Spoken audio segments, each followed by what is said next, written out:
Bab Al-Ariyah sampai ke mana?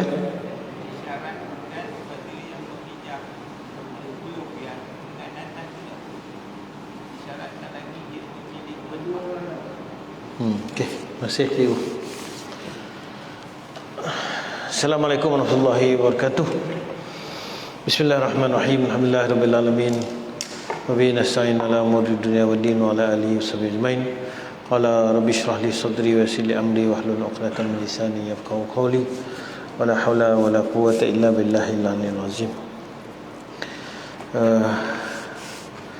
Tuan-tuan ahli-ahli tangkuasa masjid, tuan imam, ahli-ahli jemaah, ibu-ibu, bapa-bapa, hadirin dan hadirat yang dirahmati Allah di Masjid Ar-Ridwaniyah Kuala Kangsar. Alhamdulillah, dapat sekali lagi kita bersama pada malam ini menyambung pengajian kita pada bab Al-Ariyatu, iaitu kita dah bincang dah itu ni pada bab hukum berkaitan dengan pinjam meminjam. Kita dah bincang dah bulan lepas apa beza pinjam dengan sewa. Pinjam ni percuma, sewa kena bayar.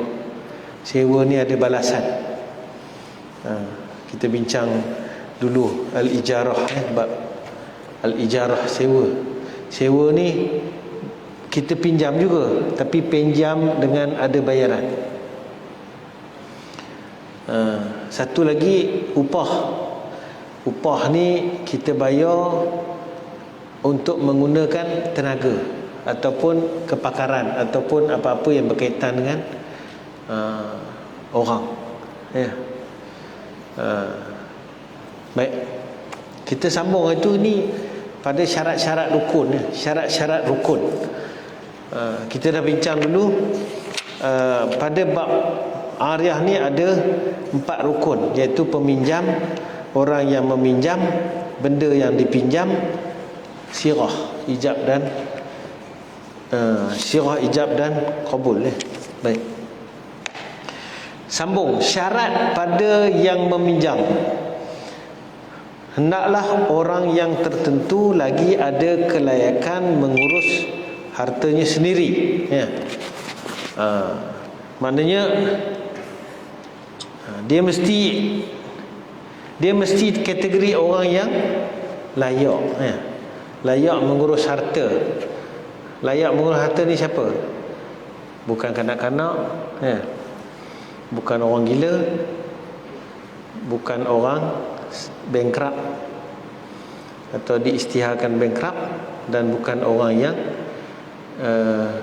disabitkan dengan safih ataupun termasuk juga boros. Maknanya dia tak boleh diberi, tak boleh bagi duit kepada dia, bagi je habis, bagi je habis, bagi je habis. Ini pun termasuk orang yang tak boleh menguruskan harta. Baik. Maka tiada sah diberi pinjam kepada orang yang tiada tertentu. Seperti kata peminjam, saya pinjamkan barang ini kepada salah seorang daripada anda berdua. Dia mesti muayyan, mesti tentu siapa, kita bagi pada siapa. Dan tiada sah diberi pinjam kepada kanak-kanak. Sama juga tadi, orang gila, saya dah sebut tadi, orang dungu. Dungu ni yang kita kata safih tadi, dia tak gila tapi dia, istilah kita kata apa, dia tak cukup cerdik lah untuk dia tak sampai tahap akal, kecerdikan akal itu tak sampai.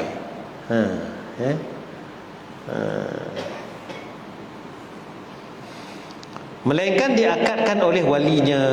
Jadi kanak-kanak, orang gila, orang dungu ni boleh berurusan harta mereka oleh siapa? Wali mereka.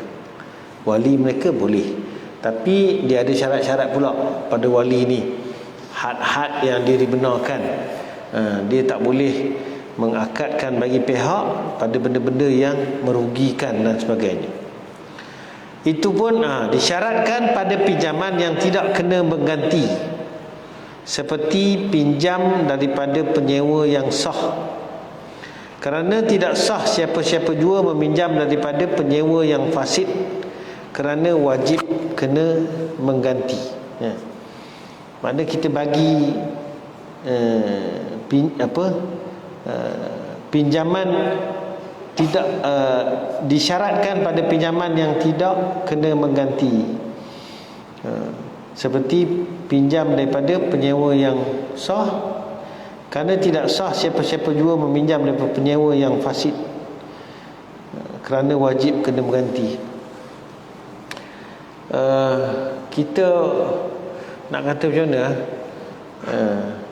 kita pinjam daripada penyewa yang sah, maknanya memang hak milik dia dan dia tidak mensyaratkan kepada ganti. Dia tak syaratkan pinjam tu kena ganti. Kalau disebut di sini penyewa yang fasid, bukan fasik ya, fasid, maknanya rosak ya. Macam mana saya nak syarahkan benda ni? Kerana wajib kena mengganti katanya. Ataupun ini sambungan kepada isu kanak-kanak tadi, kanak-kanak, orang gila dan orang dungu, melainkan dengan diakadkan oleh walinya. Maknanya wali boleh mengakad bagi pihak tiga ni, dan itu pun syaratnya syarat pada wali tadi pada pinjaman yang tidak kena mengganti. Maknanya dia tidak akan merugikan kanak-kanak, orang gila ataupun orang dungu yang dia wali tadi. Macam saya sebut awal tadilah, sebenarnya syarat dia siapa pun jadi wali kepada kanak-kanak. Bagi contohlah, dia bela anak yatim, bagi contohnya, dia bela anak yatim, siapa pun dia tak boleh mengguna duit anak yatim tadi atau untuk apa-apa, atau dia tak boleh memberi pinjam barang milik anak yatim tu tadi kepada orang lain jika nanti pinjaman atau apa-apa yang dia guna tu menyebabkan kerugian kepada anak-anak tadi. Mana dia kena hati-hatilah, dia bukan boleh bagi pinjam macam kata dia. Kalau barang dia, tak apalah, dia bagi je pinjam. Kalau katalah barang tu rosak ke apa ke, dia deal dengan kawan tu, dia rugi ke dia apa ke, itu dia sendirilah. Tapi kalau barang yang dia sebagai wali ni, dia kena lebih berhati-hatilah. Baik.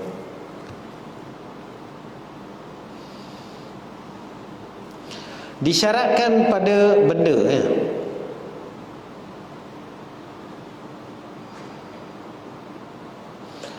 atau barang yang dipinjam, hendaklah ia daripada benda yang ada manfaat. Ini benda yang samalah, kita ulang. Manfaat mengikut hukum syarak, bukan manfaat ikut keuntungan kita dunia. Kalau keuntungan dunia, arak pun ada manfaat, jual ada duit, jual ada harga. Tapi manfaat ni maksudnya manfaat dari segi hukum syarak. Orang tanya saya, Ustaz, apa hukum jual ketum? Apa hukum jual ketum? Kan? Ada fatwa tak? Ada tuan-tuan jumpa fatwa tak? Kalau dah ada fatwa, senang kita jawab ikut fatwa yang telah diberi. Kalau belum ada fatwa, mungkin elok dibincangkanlah fatwa ni, kan?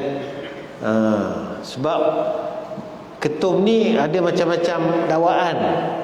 Ada yang kata dia baik untuk kesihatan, ada yang kata dia mendatangkan mudarat dan sebagainya.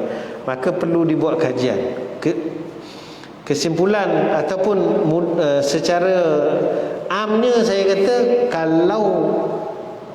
kalau betul ketum itu baik, memang betul yang baik, maka hukumnya haruslah jual dari segi hukum. Tapi kalau macam dia kata ketum tu ada campur lah, itulah inilah, menkhayalkan lah apa, saya pun tak tahu. Jadi hukumnya sama macam tadilah, dia termasuk barang yang tidak bermanfaat ikut hukum syarak.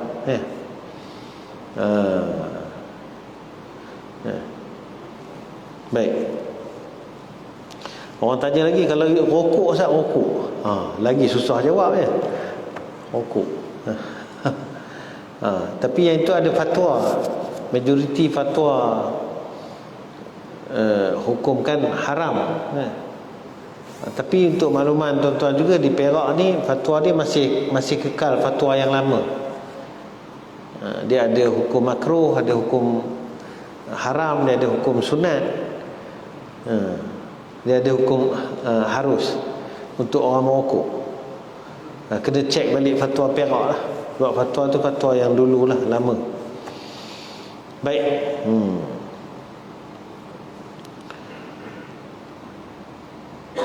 Dan boleh digunakan dengan keadaan kekal zatnya. Lepas tu macam kita bincang dulu, tak boleh pinjam lilin, tak boleh. Pinjam lilin tak boleh. Pasal apa? Pasal lilin ni kalau kita guna, hilang zat dia. Hilang. Dia tinggal, yalah, tak ada apa tinggal. Dia pinjam ni benda yang kita pakai, benda tu kekal ada, kekal wujud zat dia. Mungkinlah ada sedikit berkurang ke apa ke, itu sebab itu ada dibahaskan juga sini. Kalau pen ni boleh pinjam. Pen ni hakikat dia tak boleh pinjam sebab kita guna dia berkurang. Tapi sekadar nak satu sain tu boleh lah, tak luak lah kita kata sikit sangat. Pinjam pen jap, sain satu. Lain pinjam pen jap, tengok tinggi tu nak sain. Bagi balik habis dah buat. Itu bukan pinjam namanya, itu minta. Itu minta. Ataupun kita bayar kerana menggunakan, sehingga habis. Maka tiadalah diluluskan pinjam keldai yang sudah lumpuh dan anak keldai yang kecil, kerana tidak boleh digunakan. Ini kitab lama ya.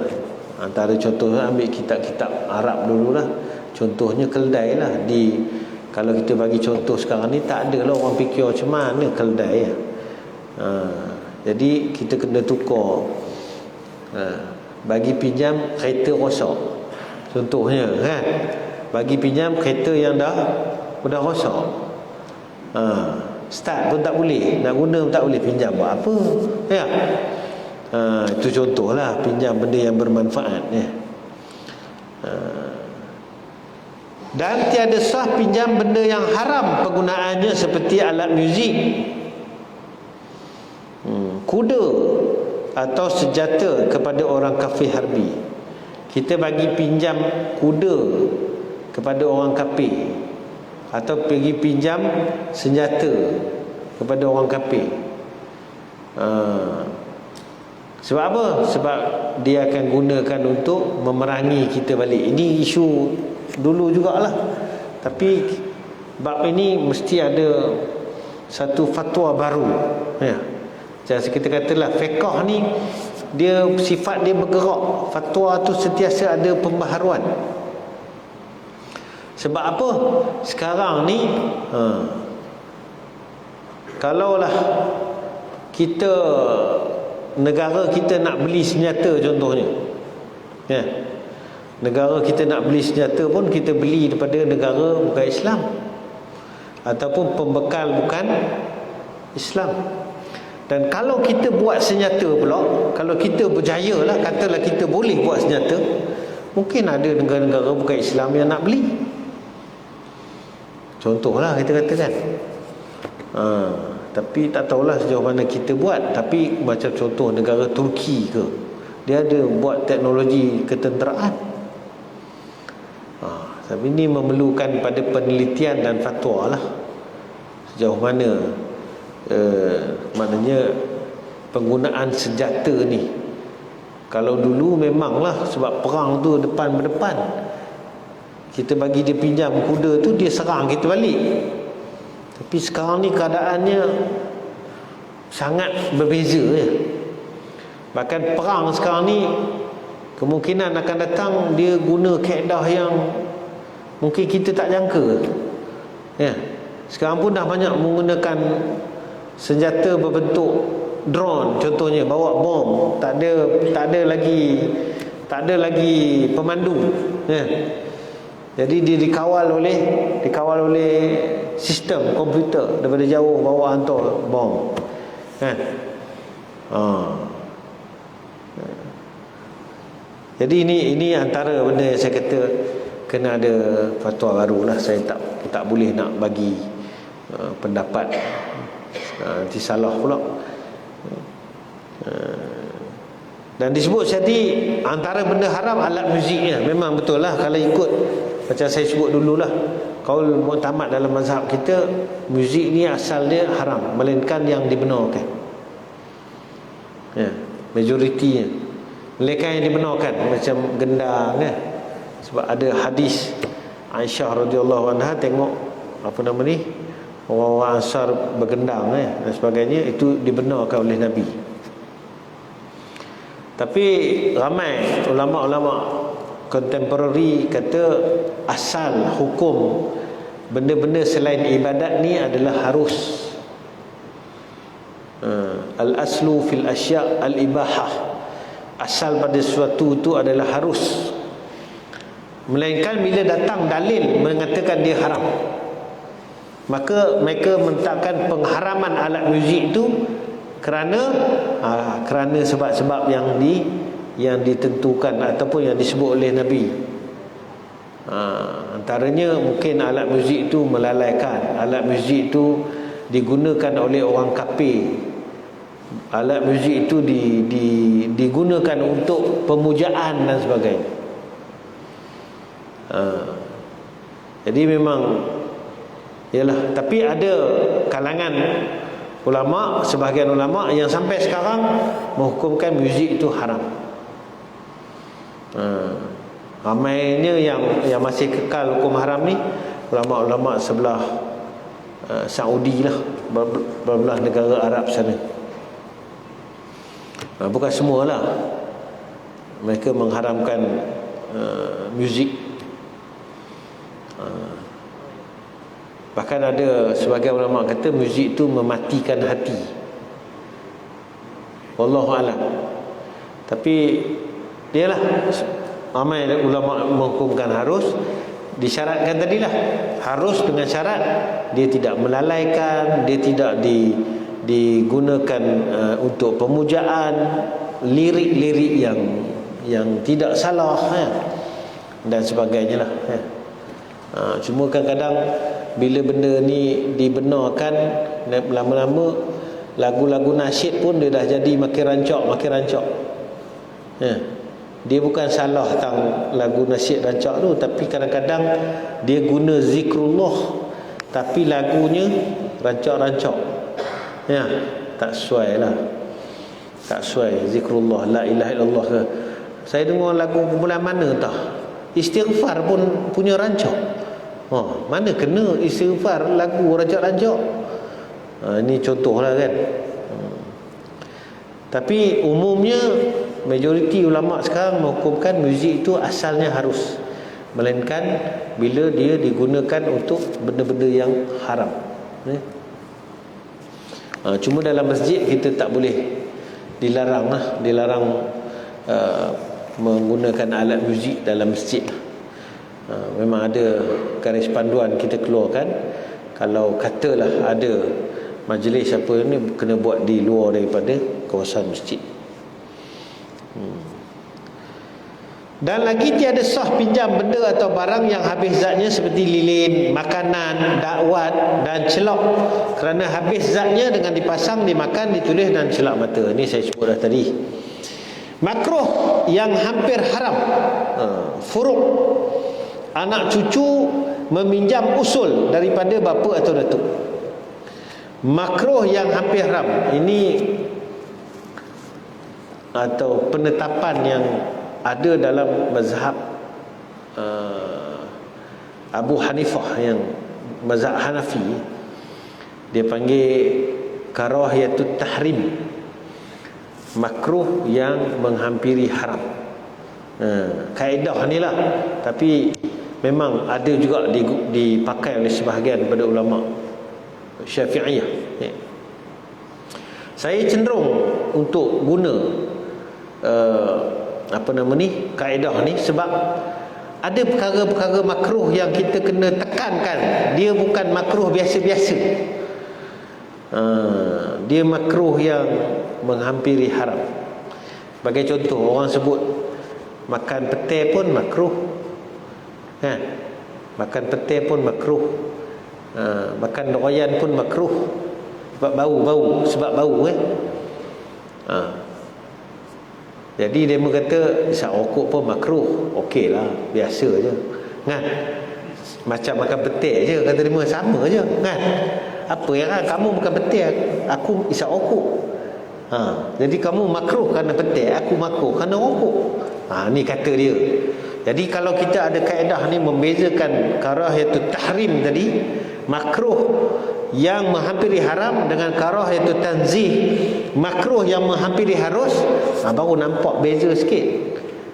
Makan petai tu makruh yang menghampiri harus, sebab dia asal makanan, tak ada apa, cuma dia bau tu je, hilangkan bau, selesai lah. Macam rokok ni, dia bukan sekadar masalah bau tu, dia ada masalah-masalah lain yang terkait, ya. Masalah kesihatannya, masalah orang lain terganggunya dan sebagainya lah, ya. Jadi dalam bab ni disebut makruh yang hampir haram ni jika furuk ni yang bawah lah, untuk dia sebut furuk ni bawah anak cucu pinjam daripada usul, anak pinjam daripada bapa, boleh tak? Makruh dia kata, ya.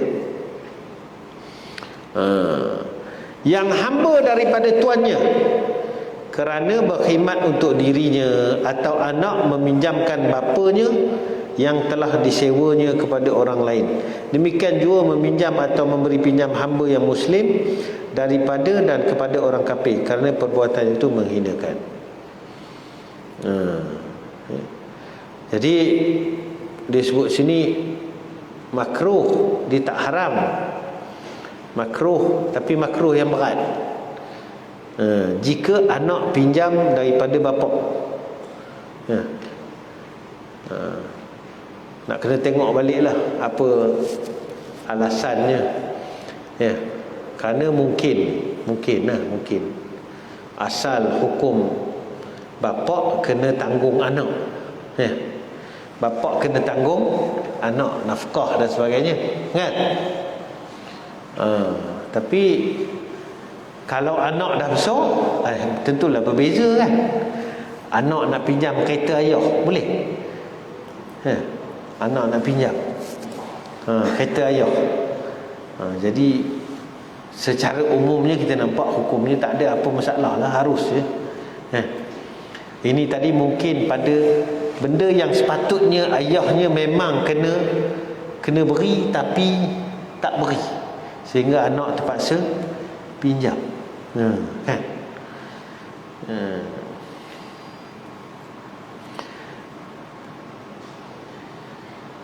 Yang hamba daripada tuannya, hamba pinjam daripada tuan, kerana berkhidmat untuk dirinya, atau anak meminjamkan bapanya, anak pula bagi pinjam kepada bapa yang telah disewanya kepada orang lain. Dia dah sewakan orang lain, lepas tu bagi pula bapa pinjam. Demikian juga meminjam atau memberi pinjam hamba yang Okey, ini tadi yang kedua tu bahas tentang lain. Mana kalau kita dah sewa pada orang, boleh tak kita pinjamkan pula kepada orang lain? Jawabnya tak boleh. Tak boleh. Ya, hukum asalnya tak boleh. Sebab apa? Sebab kita sudah meminjamkan kepada orang lain. Kan? Kita dah bagi dah kepada dia. Pinjam. Jadi masa tu orang tu punya. Okey, jadi isunya kat sini, tiba-tiba bapaknya nak minta, bagi pula dekat bapak. Tentulah orang yang meminjam tadi susahlah kan. Sebab dah bagi pula kepada bapak dia. Ini persoalan-persoalan yang disebut dalam kitab ni sebagai makruh yang berat lah, kita kata. Termasuk juga orang yang hamba ni tak ada dah sekarang ni. Tak ada dah. Mungkin saya boleh kaitkan sekarang ni perlu juga satu perbahasan fatwa. Ini perlu juga. Harapnya lama dah saya sebut benda ni. Apa hukum membenarkan orang Islam jadi pembantu rumah kepada orang bukan Islam, duduk dalam rumah orang bukan Islam? Ya. Sepatutnya, ialah pandangan saya ni kena ada fatwa. Sebab kita tunggu keputusan tu, nampaknya tak ada keputusan. Sebab kita dengar banyak kes. Ya. Banyak isu, banyak masalah bila orang bukan Islam jadi pembantu rumah. Ini bukan kerja restoran ke kerja apa lain. Kerja kedai ke lain. Ini jadi pembantu rumah, kena duduk dalam rumah orang bukan Islam. Kadang-kadang pakaian tak boleh menutup aurat. Makanan tak disediakan makanan yang halal. Ya. Apa lagi?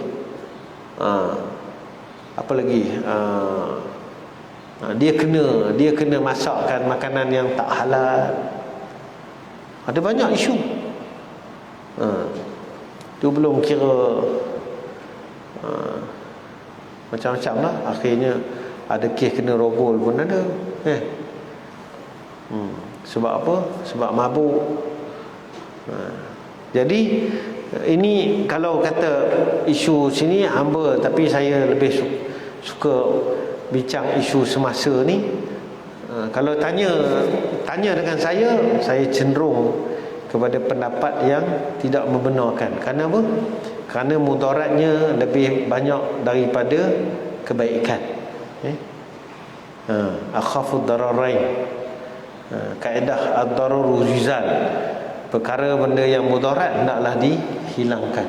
Sebab syarat-syarat yang dinyatakan tu syarat-syarat yang susah nak dipatuhi, susah nak dikuat-kuasakan. Sebab dia duduk di rumah, kita cerita tadi. Dia duduk dalam rumah. Dia kalau di kedai ke luar ke senang sikit. Ini contoh lah ya. Di antara interaksi kita orang Islam dengan orang bukan Islam. Kita bukan maknanya isu bangsa, bukan. Ini isu agama. Pada orang yang, kerana tengok kalau kat sini pinjam hamba kepada orang bukan Islam pun dalam kitab tulis dia tak makruh, tahrim, sebab menghinakan. Ini contohlah. Baik. Seterusnya disyaratkan pada sirah ialah lafaz yang menunjukkan ada izin pada menggunakan barang yang dipinjam. Seperti katanya, saya pinjamkan anda benda ini, saya pinjamkan anda benda ini. Okey, ini lafaz je lah. Atau berkata yang meminjam, pinjamkan saya benda itu. Jawab peminjam, ambil lah. Atau berkata peminjam, ambil benda itu supaya anda boleh guna manfaat. Atau saya haruskan anda menggunakan manfaat. Atau anda tungganglah kuda ni, ambillah, pinjamlah, ambillah motor tu pinjam. Baiklah, maka hukumnya harus ya. Jadi dalam bab lafaz ni dia tak ada berat sangatlah, tak ada masalah sangatlah kan. Jadi dalam perkara ini hendaklah taulannya itu menjawab, menerima dan mengerjakan apa yang disuruh, sekalipun terlambat tidak mengapa. Tapi kalau diam terus, salah seorangnya tiadalah memadai. Dalam bab ni ikut qaul yang mutamad dalam mazhab kita, mesti ada ijab dan qabul. Ijab saja tak lulus, atau qabul saja tak lulus ya.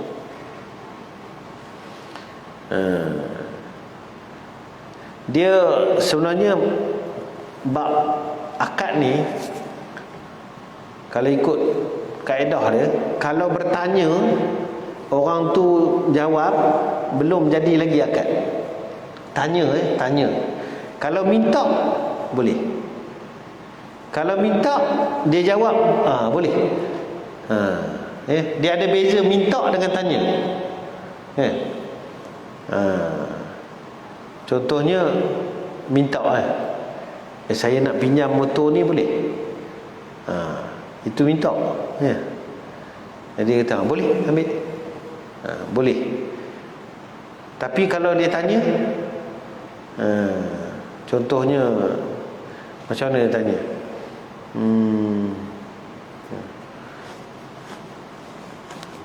Macam mana nak bagi contoh tanya? Sudah sama dah pula dengan minta je.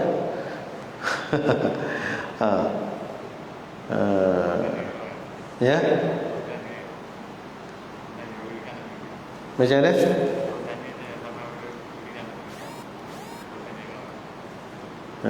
Tak apa dengar tu je.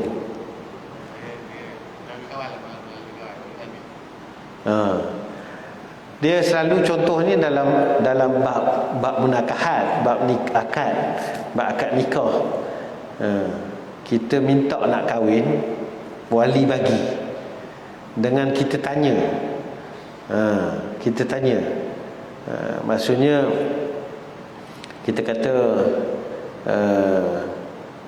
saya nak kahwin dengan anak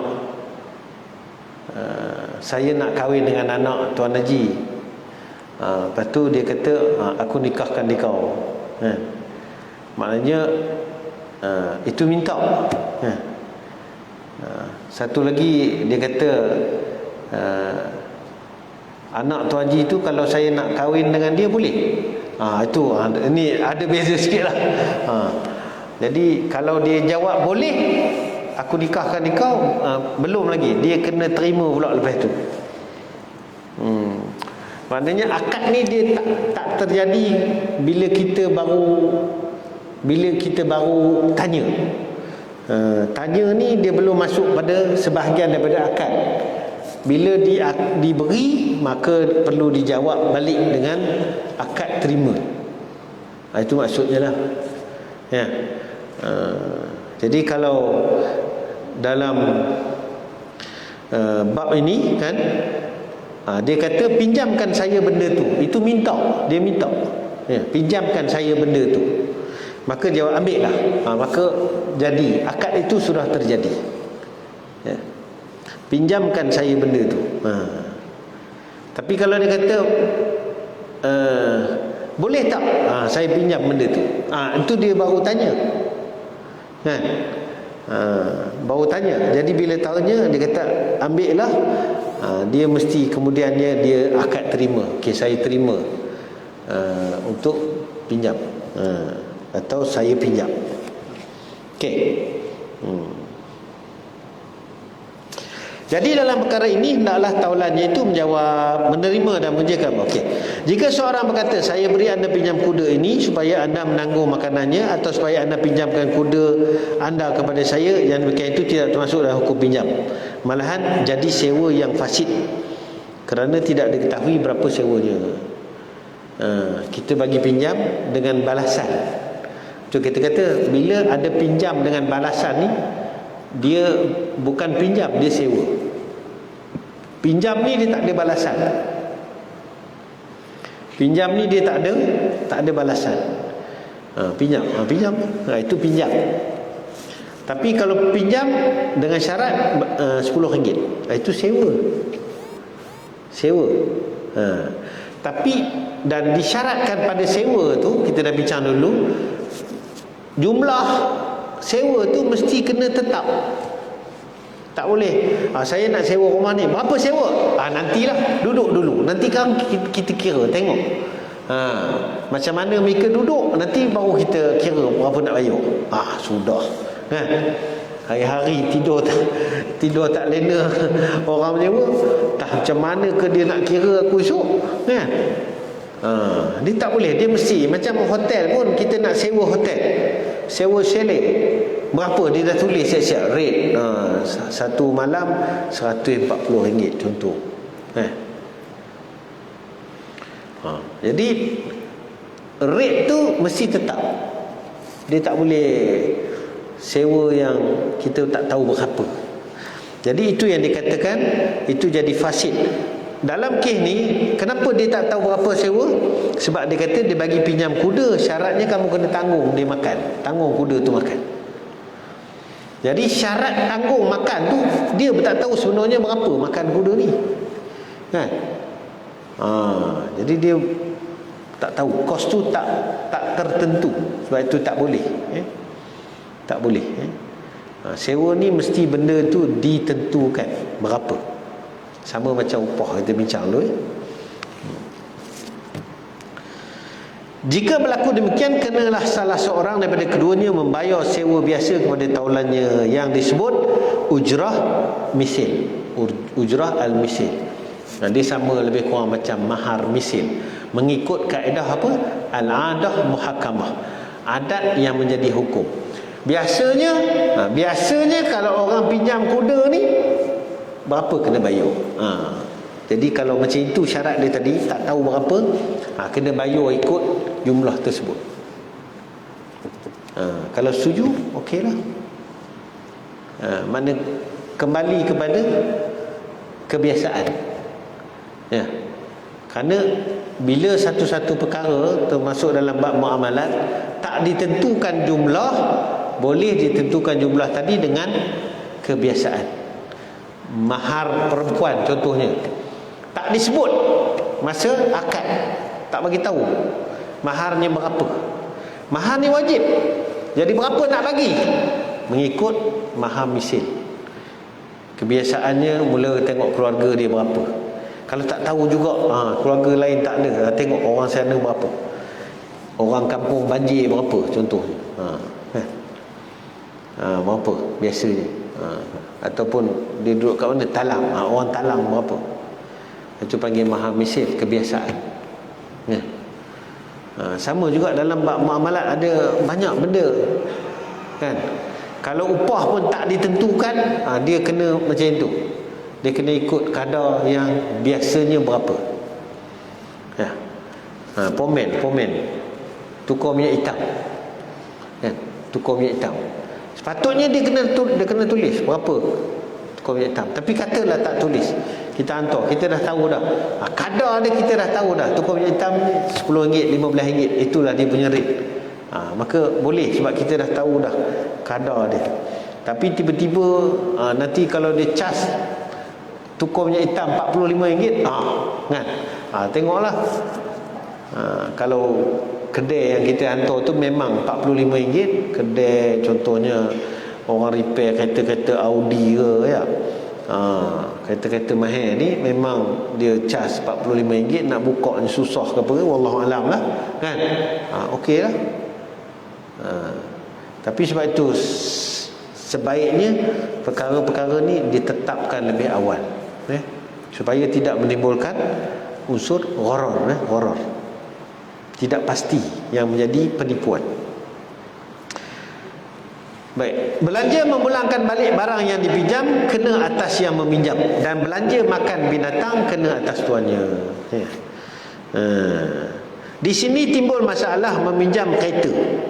Adakah belanja minyaknya kena atas tuan kereta ikut masalah kuda tadi? Pada pendapat saya tidak sama kiasnya, kerana kuda tidak boleh hidup dengan tiada makan, tapi kereta tidak rosak dengan tiada minyak. Jadi barang siapa yang berkenaan manfaatnya, kenalah dia membeli minyaknya, kecuali tuan kereta suka hendak berderma dan berbudi. Sudah pinjam kereta, kena isi minyak penuh pula, ya. Boleh. Buat pinjam kereta je, tapi jangan lupa ya, ustaz ajar itu kias kepada kuda, kena bagi makan siap-siap, kan? Kena bagi ni. Jadi Mika kalau nak bagi pinjam kereta, penuhkan minyak dulu siap-siap, ya. Jadi penyudah kita tu, baik aku tak payah bagi pinjam, baik aku yang meroda, ya. Ni contohlah. Jadi bagi makan tadi sebab apa? Sebab itu memang tanggungjawab tuan dia. Kita boleh kias pada kereta ni pada tukar minyak hitam lah, kan? Tak bolehlah kita syaratkan orang pinjam suruh dia tukar minyak hitam, suruh tukar minyak gear, ya. Suruh tukar tayar baru. Mak, kan? Pinjam 2 hari je. Ini sudah lebih, kan? Jadi kalau pada kereta ni minyak je lah dia kena ni. Tapi pada pendapat saya lah, benda-benda yang bersifat, benda-benda yang ada nilai, susut nilai pada benda yang dipinjam tu, eloklah disewa, ya. Eloklah disewa, itu lebih baik, ya. Macam kereta kan, kalau sikit dia, sekejap dia nak pergi hospital ke, tak apalah. Kalau dia kata nak pinjam anak, nak hantar anak pergi ke Shah Alam ke apa ke, kena ambil kira juga tu, tayarnya, ya, apa begitu begini je tak. Kena khabar tu terang lah. Minta maaf lah, bukan tak nak bagi pinjam, tapi kalau nak pinjam boleh, kena bagi siap-siap duit sekian-sekian ni, termasuklah deposit untuk saman. Deposit untuk saman, ya. Kalau kena speed trap ke apa ke, satu hair lagi. Jadi banyak benda, ya. Kalau saja-saja ni baik tak payah pinjam lah, kecuali kalau terdesak sajalah. Wallahu alam. Maksud isyak lah, ya. Nanti kita sambung lagi. Barang atau benda pinjaman itu adalah amanah dan tanggungan. Ini syarat pada barang tadi. Siapa yang tanggung, siapa yang diamanahkan. Nanti kita sambung kat situ, insya-Allah. Wallahu alam. Cukup sekadar itu pada malam ni. InsyaAllah kita bertemu lagi pada bulan hadapan. Aku qali hadza, astaghfirullah li wa lakum. Assalamualaikum warahmatullahi wabarakatuh. Bismillahirrahmanirrahim. Alhamdulillah wassalatu wassalamu ala mursalin wa ala alihi washabihi ajmain. Allahumma zidna ilman fa'na bima 'allamtana wa ma yanfa'una.